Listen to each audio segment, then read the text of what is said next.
통계적 추정에서 마지막 단원이 모평균의 추정에 대해서 이제 수업을 시작해 보도록 할게요.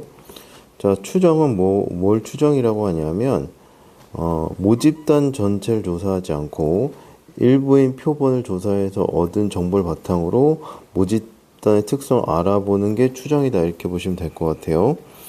그래서 모집단의 평균이나 표준 편차 같은 미지의 값을 추측하는 것을 추정이라고 합니다. 모집단을 항상 다 조사하면 좋겠지만 이게 어려울 때가 많을 거 아니에요? 시간도 많이 들고 돈도 많이 들고, 그러니까 여기에서 일부만을 추출해서 뭐 2만 명, 3만 명 있는데 뭐 100명만 추출을 한다든가, 그래서 이제 표본을 가지고 표본 평균하고 이제 그 분산이 나오면 이걸 통해서 모집단의 평균을 추정하는 거, 이런 걸 추정이라고 한다. 이렇게 보시면 될 것 같아요. 자, 그러면 여기서 이제 모평균이 딱 얼마다 이렇게 나온다기보다 모평균이 존재할 구간이 나온다. 이렇게 보시면 될 것 같아요. 자, 그래서 2번 보시면 모평균의 신뢰 구간 이렇게 나오는데, 그 정규분포 이제 평균이 m이고 표준 편차가 시그마인 정규분포를 따르는 모집단에서 크기가 n인 표본을 임의 추출할 때 표본 평균 x 바의 값이 스몰 x 바이면 모평균 m의 신뢰 구간 다음과 같다. 이렇게 나오는데요. 자, 밑에 나오는 요거 두 줄은 되게 중요하니까 꼭 기억을 해두세요. 자, 95% 신뢰 구간은 x 바에서 1.96에 루트 n분의 시그마부터 x 바의 루트 1.96의 루트 n분의 시그마까지고, 99% 신뢰 구간에서 모평균의 범위는 이렇게 된다. 요거 두 개는 여기서는 꼭 기억을 해 두셔야 됩니다.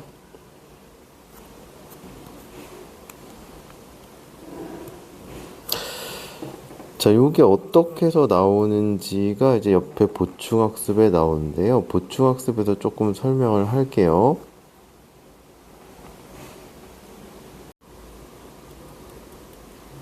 자, 신뢰도 95%에서 신뢰 구간이 왜 옆에와 같이 나오는지를 좀 설명을 할 건데요. 95%는 확률 치면 0.95죠. 자, 일단 여기 2분의 1을 해야 되니까 2분의 1 한번 해볼게요. 자, 0.475 이렇게 나오고요. 이게 표준 정규분포표를 이용을 해야 되거든요.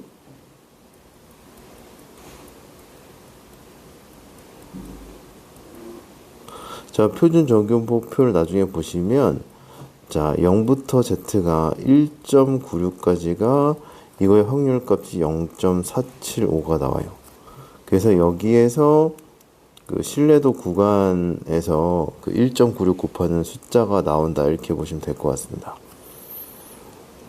자, 요걸 확인하셔야 되는데, 자, 그래프로 조금 더 설명을 할게요. 원래 그 표준 정규분포 그 그래프가 어떻게 될 거냐면, 자, 평균이 0이고 표준 편차가 1이죠. 그 다음에 우리가 95%의 확률로 구간의 평균이 들어가야 돼요. 모평균이. 그럼 어떻게 될 거냐면 표준 정규분포표에서 보시면 1.96까지가 여기가 0.475고요. 자, 2배 곱하면 여기가 이제 마이너스 1까지가 되죠. 그래서 여기도 0.475, 여기도 0.475가 돼서 두 개를 합하면 0.95다. 이렇게 되시면 될 것 같아요. 자, 요건 어떻게 될 거냐면 z가 0하고 표준 편차 1인 정규분포를 따르는 그래프고요. 원래 이제 x반은 어떻게 될 거냐면 평균이 m이고 그 분산이 n분의 시그마 제곱이잖아요. 그죠? 그러면 표준화 시킬 때 어떻게 되냐면 z는 x바 마이너스 m의 루트 n분의 시그마 이렇게 되죠. 자, 그럼 요거를, 자, 95% 확률이 95%가 되려면 여기가 1.96이에요. 마이너스 1이라고 그랬네요. 마이너스 1.96이에요. 그러면 마이너스 1.96부터 1.96까지가 95%예요. 그러면 Z자리에 요거를 넣어주시면 되거든요. 왜냐하면 우리는 평균에 대한 범위를 구하고 싶으니까, 모평균에 대한 범위를 구하고 싶으니까 이렇게 되시면 될 것 같고요. 그럼 루트 n분의 시그마를 곱한 다음에 마이너스 처리해주고 x바를 더하면 되겠죠? 그럼 어떻게 될 거냐면 x바 마이너스 1.96에 루트 n분의 시그마부터 x바의 1.96에 루트 n분의 시그마가 0.95다 이렇게 넣으시면 될 것 같아요. 그래서 모평균 m이 존재하는 구간은 요렇게 된다는 게 그 정교분포에서 유도가 됩니다. 표준 정교분포에서. 그래서 그 가끔 문제에서 요런 형태가 주어지는 값이 있어요. 그 다음에 얘가 문제마다 원래는 1.96이 될 수도 있는데 계산의 편의를 위해서 2로 주어지는 경우도 있고 1.9 뭐 이렇게 주어질 수도 있어요. 그거 조금씩 바뀔 수 있습니다. 계산의 편의를 위해서. 그래서 문제마다 요거를 확인을 해 주셔야 돼요. 여러분을 도와주기 위해서 하는 거니까. 그래서 신뢰도를 구할 때, 신뢰도 95% 구할 때, 신뢰도 99% 할 때, 주어진 문제의 표준 정교분포 표를 활용을 해서 이제 문제를 풀어 주셔야 돼요. 자, 그 다음에 그래서 여기서 이제 99%의 신뢰 구간이 이렇게 나온다고 이제 이렇게 얘기를 하는 거죠, 여기서. 자, 두 번째도 마찬가지입니다. 이번에는 신뢰도 99%예요. 자, 신뢰도 99%라고 따지면, 자, 표준 정규 분포에서, 자, 여기가 얼마가 돼야 될 거냐면 0.95에 2분의 1 해주시면 0.495가 돼야 될 거예요. 요거 넓이가 0.495가 되는 요 값을 보시면 될 건데 얘가 2.58이다 이렇게 되시면 될 것 같고요. 그러면 얘 2배가 돼야 넓이가 0.9가 될 거니까 여기엔 마이너스 2.58이다 이렇게 넣으시면 될 것 같아요. 요거 넓이랑 요거 넓이가 같습니다. 자, 그럼 얘가 어떻게 될 거냐면 마이너스 2.58부터 플러스 2.58까지의 넓이가 0.99다 이렇게 넣으시면 될 것 같고요. 또 z가 x바 마이너스 m의 루트 n분의 시그마가 되니까, 자, 얘를 여기다 대입해서 m에 대해서 펼쳐주시면 문제에서, 그러니까 신뢰 구간에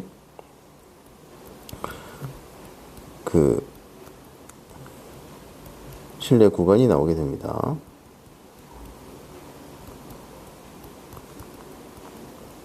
그래서 요게 나오죠.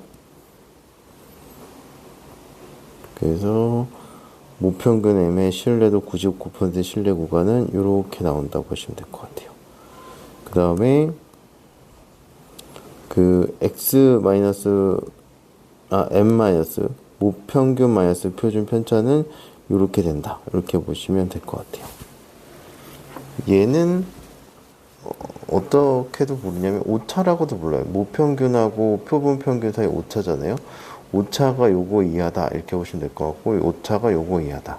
얘는 95%일 때, 얘는 99%일 때 이렇게 봐주시면 될 것 같아요. 그죠? 그래서 요 신뢰도 상수는 표준 정규분포 표에 의해서 유도가 되고요. 원래는 우리가 이제 평균하고 어떤 x의 이제 평균하고 표준 편차 구해가지고 표준 정규분포 표로 바꿔서 이제 확률을 구하거나 그랬잖아요. 요번에는 거꾸로 표준 정규분포 표가 있고 얘를 표준화를 이제 역으로 해가지고 모평균의 범위를 구한다 이렇게 순서를 거꾸로 가져간다 이렇게 생각을 해주시면 될 것 같아요. 우리가 앞에서 풀었던 정규분포의 반대 방향으로 푼다. 표준 정규분포 표를 이용해서 표준화를 거꾸로 이용해서 m의 값의 범위를 구한다. 이렇게 보시면 될 것 같아요.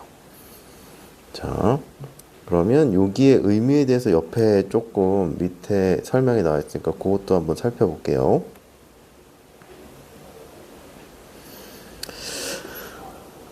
자, 요거가 조금 이제 그 밑에 1번 설명이 나왔는데 여기선 보충학습이 여기 다 중요합니다. 밑에는 1, 2, 3번이 그래서 다 설명할 테니까 좀 잘 봐주세요. 자, 모평균의 신뢰구간을 구할 때 모표준 편차를 모르는 경우가 많아요. 실제로 뭐냐면 그 분산이나 표준 편차를 구하려면 원래 평균을 알아야 표준 편차나 분산을 구할 수가 있잖아요. 근데 평균을 알아야 되는데 평균을 추정을 하니까 좀 말이 안 된다 이렇게 생각할 수가 있잖아요. 그런데 이제 일반적으로 이때 모표준 편차를 아는 경우는 뭐 실제로 데이터에서 이제 관연도, 지난해 년도 데이터 아니면 통상적으로 알고 있는 데이터로 이제 표준 편차를 알고 있는 경우는 그렇게 쓰는 거라고 생각을 해주시면 되고, 아니면 이게 이제 모르는 경우는 표본의 크기 n이 충분히 크면 표본 표준 편차의 값 s를 모표준 편차하고 시그마하고 차이가 없어서 n이 충분히 크면 표준 편차 시그마 대신에 표본 표준 편차의 값 s의 값을 이용해서 신뢰 구간을 구할 수 있다 이렇게 설명이 나오는데요. 원래 여기 공식도 보시면 자 정규 분포 그 m하고 시그마 제곱을 따른 모집 단위라고 나와 있죠. 그래서 여기 시그마가 원래는 들어가야 맞아요. 원래는 근데 n이 충분히 크면 표본 표준 편차랑 모표준 편차가 차이가 없어서 모표준 편차 대신에 표본 표준 편차의 값 s를 이용해서 신뢰 구간을 구한다 이렇게 생각을 해주시면 될 것 같고요. 문제들 보시면 일반적으로 둘 중에 하나밖에 안 주어져요. 모표준 편차든 표본 표준 편차든 둘 중에 하나밖에 안 주어지니까 주어진 표본 표준 편차에 모표준 편차든 그 표본 표준 편차든 주어진 표준 편차를 이용해서 신뢰 구간을 구한다 이렇게 생각을 해주시면 될 것 같아요. 간단하게. 자, 그 다음에 신뢰 구간 95% 신뢰 구간의 의미는 어떻게 될 거냐면 모집단의 크기인 n인 표본을 이미 추출한 일을 되풀이하면 추출되는 표본에 따라서 표본 평균이 달라지겠죠. 표본 평균이 x바가 뭐 여기 있을 수도 있고 평균보다 모평균보다 클 수도 있잖아요. 그러니까 원래 그 고등학생들 키를 조사해야 되는데 뭐 100명을 뽑았는데 얘네들의 평균이 172가 나왔을 수도 있고 100명을 뽑았는데 얘가 175가 나올 수도 있고 여러 개가 나올 수 있을 거 아니에요. 그 얘기예요. 표본에 따라서 표본 평균이 달라질 수 있죠. 그렇죠? 그에 따라서 신뢰 구간도 달라져요. 그런데 여러 개의 다른 표본 평균이 나올 수 있는데 이때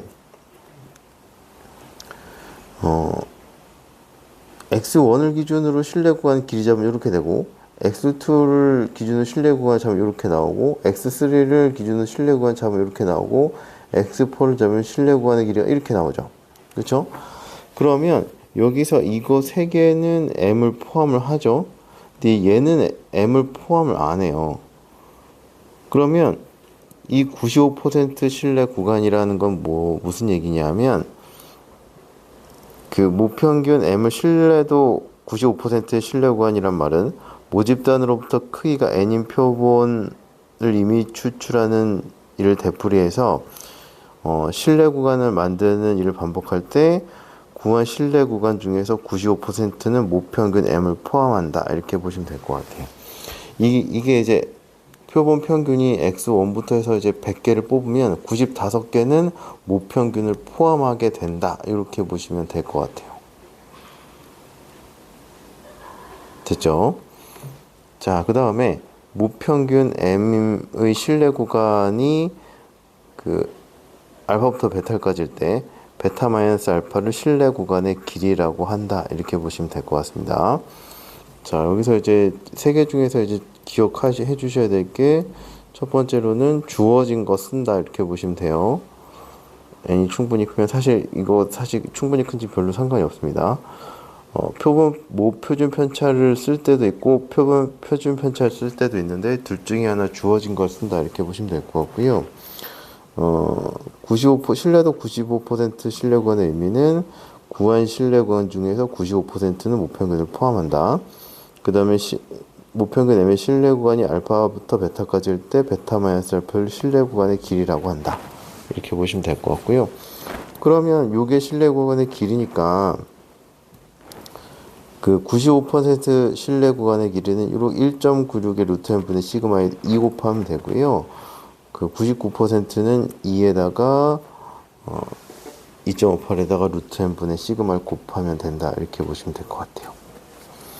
자, 그 다음에 이런 특징들도 잘 기억을 해 두셔야 됩니다. 표본의 크기가 일정할 때 신뢰도가 높아지면 구간의 길이는 길어지고 신뢰도가 낮아지면 구간의 길이는 짧아진다. 이렇게 생각해 주시면 될 것 같은데요. 여기 이제 1번 보시면 얘네들의 값을 1이라고 보시면 요거하고 요거 사이는 1.96에 1 곱하기 2다 이렇게 하면 되겠죠. 얘 신뢰 구간의 길이는 2.58에 1 곱하기 2니까 얘가 길죠. 신뢰도가 높을수록 구간의 길이가 길죠. 그래서 신뢰도가 높아지면 신뢰 구간의 길이는 길어지고 신뢰도가 낮아지면 신뢰 구간의 길이는 짧아진다. 이렇게 기억을 해두시면 될 것 같고요. 신뢰도가 높다 그래서 무조건 좋은 게 아니에요. 좋다고 볼 수는 없습니다. 왜냐하면 극단적으로 좀 얘기를 하면 수학 시험을 봤어요. 그래서 이제 표본을 구해서 이제 신뢰 구간의 길이를 구했단 말이에요. 신뢰 구간을 구했단 말이에요. 70점에서 80점을 잡았어요. 나왔어요. 80%로 나왔다 칩시다. 근데 100%로 하려면 어떻게 되는지 아세요? 100%? 100%로 하면 우리 반 수학시험의 평균은 0부터 100점 사이야. 그러면 이때는 모평균을 포함할 확률이 100%죠. 그쵸? 이게 신뢰도가 높다 그래서 반드시 좋은 게 아닌 게 요런 형태로 나오면 신뢰도 100%인데 아무 의미가 없는 게 되죠. 자, 그래서 이때가 신뢰도가 제일 높을 때죠. 신뢰도가 높으면 구간의 길이가 신뢰 구간의 길이가 길어지고 신뢰도가 낮아지면 신뢰 구간의 길이는 짧아진다. 요거를 통해서 기억을 해주시면 될 것 같아요. 수학시험의 평균을 측정할 때 수학시험의 평균은 0점부터 100점까지다. 이렇게 신뢰 구간을 잡으면 이건 신뢰도 100%입니다. 요걸 좀 기억해 주시면 요게 안 헷갈릴 거예요. 자, 신뢰도가 일정할 때 표본의 값이 n의 값이 커지면 신뢰 구간의 길이는 짧아지고 n이 작아지면 신뢰 구간의 길이는 길어진다. 이렇게 나왔는데요. 자, 요게 n이 여기 분모에 들어가 있죠. n이 커지면 요 값이 어떻게 될 거냐면 작아지겠죠. n이 작아지면 요 값이 커질 거니까 신뢰 구간이 작아지면 길이가 길어지고 신뢰 구간이 커지면 신뢰 구간이 짧아진다. n의 값이 커지면 신뢰 구간의 길이가 짧아진다. 요거 식을 보고 판단을 해주시면 될 것 같아요. 그래서 1번, 2번 같은 경우는 여기 주어진 1번, 2번에 신뢰 구간 주어진 요 식에다가 대입해 보면서 확인해 주시면 될 것 같습니다. 자, 그러면 기본 내용은 여기까지 하고 필수 예제 한번 해볼게요.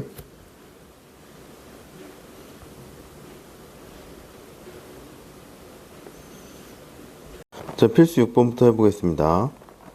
자, 어느 공장에서 생산되는 전구 수명이 정규 분포를 따른다고 나와 있어요.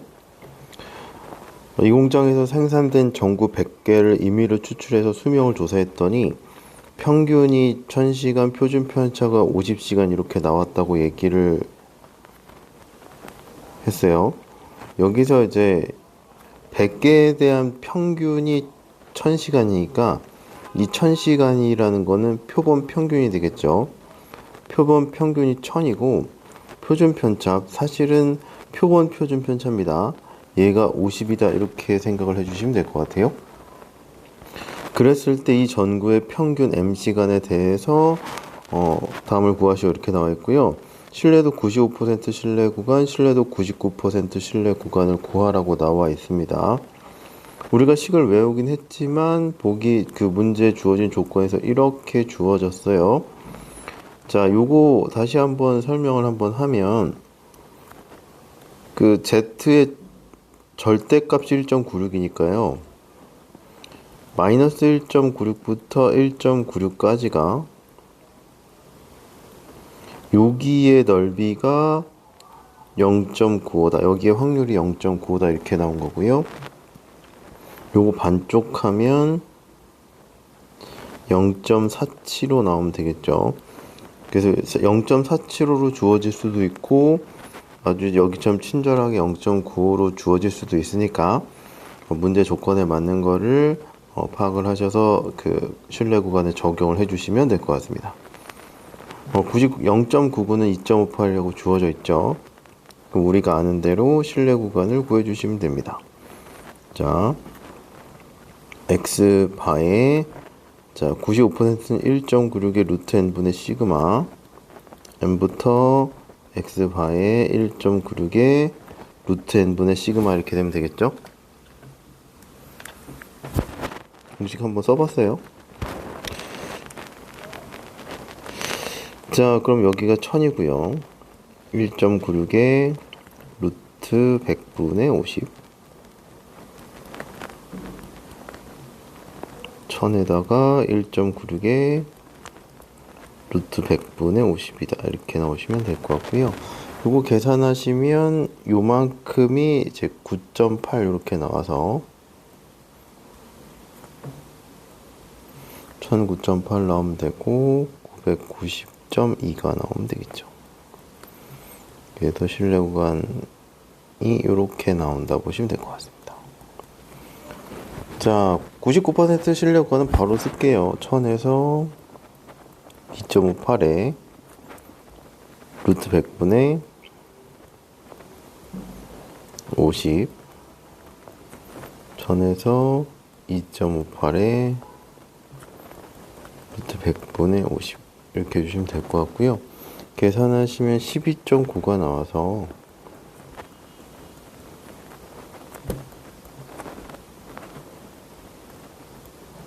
자, 이렇게 나오시면 되겠네요. 그래서 신뢰 구간을 이렇게 구해주시면 될 것 같습니다.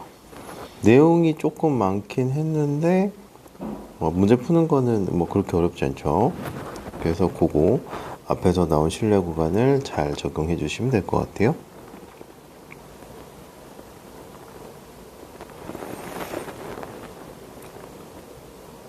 자, 필수 7번 해볼게요. 공장에서 생산된 제품의 무게가 표준 편차가 10인 정규 분포를 따른다고 한다 이렇게 나와 있죠. 6번 같은 경우는 표준 편차가 주어졌어요. 그거 주어지면 그거 쓰시면 되고 여기처럼 모 표준 편차가 주어지면 그걸 사용을 해주시면 됩니다. 평균 M을 신뢰도 95%로 추정한 신뢰 구간이 알파부터 베타까지로 나와 있고요. 베타 마이너스 알파가 1.4가 되게 하는 표본은 최소 몇 개여야 되는가 이렇게 물어봤어요. 자, 그러면 표본 평균이 있겠죠. 얼마인지 모르겠으나 얘가 95% 신뢰 구간일 때 1.96 이렇게 나와 있으니까 1.96에 루트 n분의 모 표준 편차가 10이니까 이렇게 되겠죠.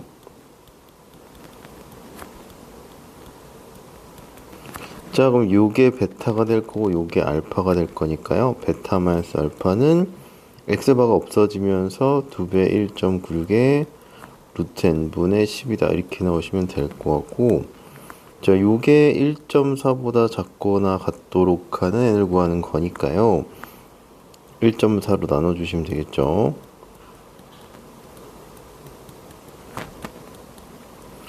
자, 그래서 어떻게 할까요? 여기다가 100을 곱한 다음에 나누면 되겠죠? 그래서 이거 계산하면 28 나오고요.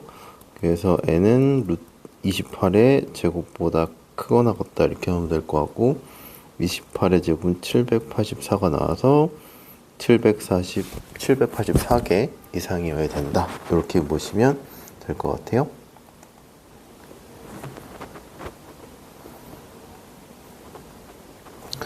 자, 필수 8번 해볼게요. 자, 표준 편차가 0.4인 정기분포를 따르는 그 모집단의 평균을 95%로 추정했을 때 모평균 m과 표본 평균 x바의 차이가 0.01 이하가 되도록 하는 표본의 크기 최소값을 구하시오. 이렇게 얘기를 했습니다. 자, 95%라고 나와 있고 z의 절대값이 1.6보다 작을 확률이 0.9다 이렇게 나와 있죠. 자, 그러면 95%니까 모평균의 신뢰 구간을 바로 쓸게요. 자, 표본 평균 x 하면 1.96에 표본의 크기 아직 모르죠. 루트 n분의 표준 편차가 0.4다 이렇게 나오시면 될 것 같고,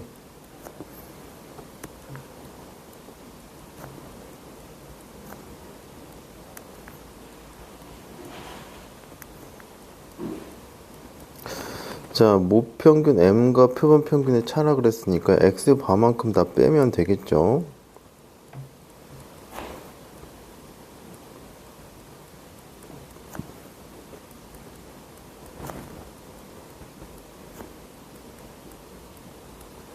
자, 이렇게 되시면 될 것 같고요.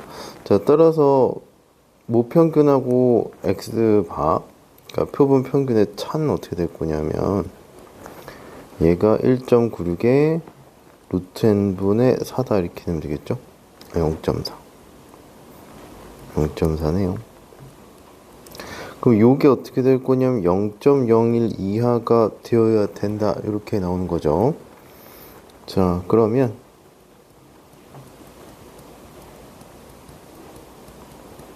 자, 여기서 이제 n을 구해주시면 되겠네요.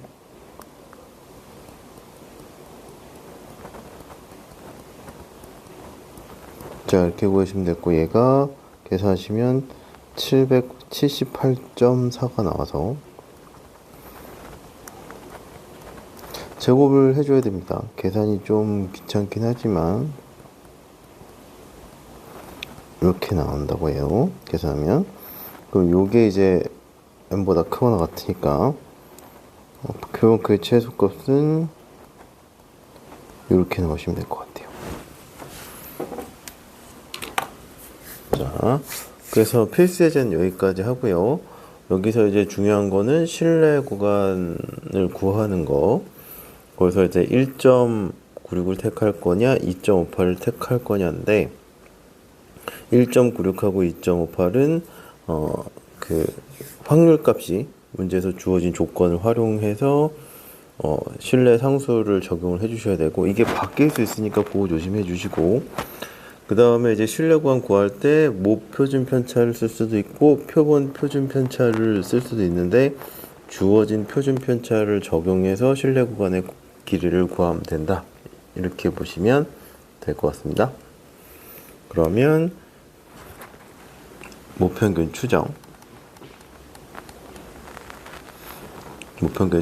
여기까지 하겠습니다.